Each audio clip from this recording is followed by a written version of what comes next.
saaxiib yaal soo dhawaada muuqaalkan hadda daawanaynay ayaa wuxuu noqday muuqaalkii ugu saameynta badnaa baraha bulshada ay Soomaalidu ku kulanto muuqaalkan sida u jeedaan waa nin dhalinyaro ah oo naftiisa u huraaya nin dhalinyaro oo kale bal aan marka hore wada daawano marka dambe ayaan ka sheekaysan doonaa waxyaabaha ku dhex jira muuqaalkan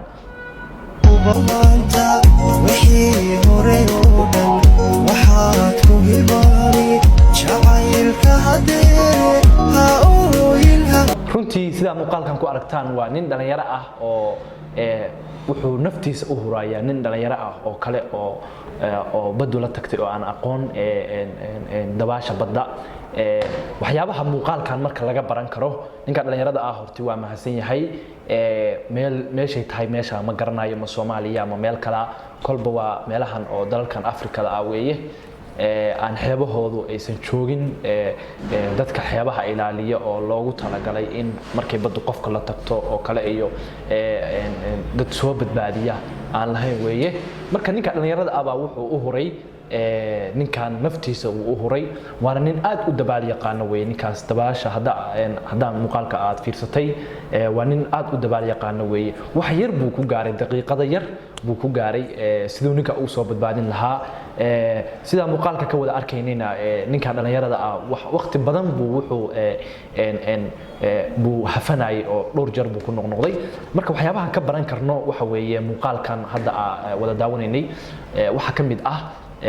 in aadan xeebta aadan aadin adigoo aan dabaal fiican aqoon waa qodobka koowaad weeye qodobka labaad oo aan ka baran karno waxa weeye oo ay Soomaalidu ka baran karto iyo dadka maamulka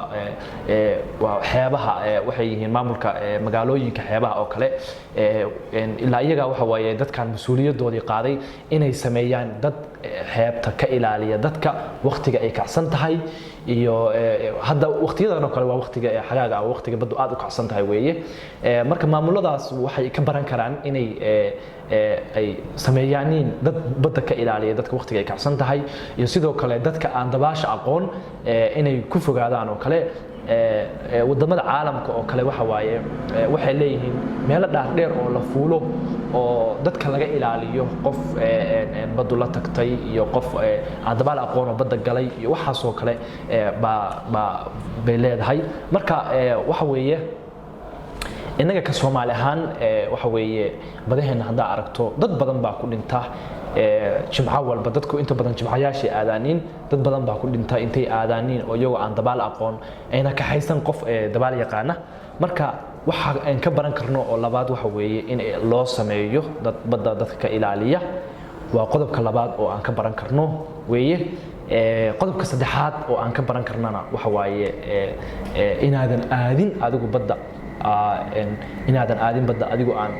qof dabaal yaqaana uusan kula socon inaadan aadin si aad naftaada kuugu badbaado haddii aad aadinna waxa weeye waa inaadan meeshan xeebta ah oo suke inaadan dhaafin oo aad naftaada ilaashato marka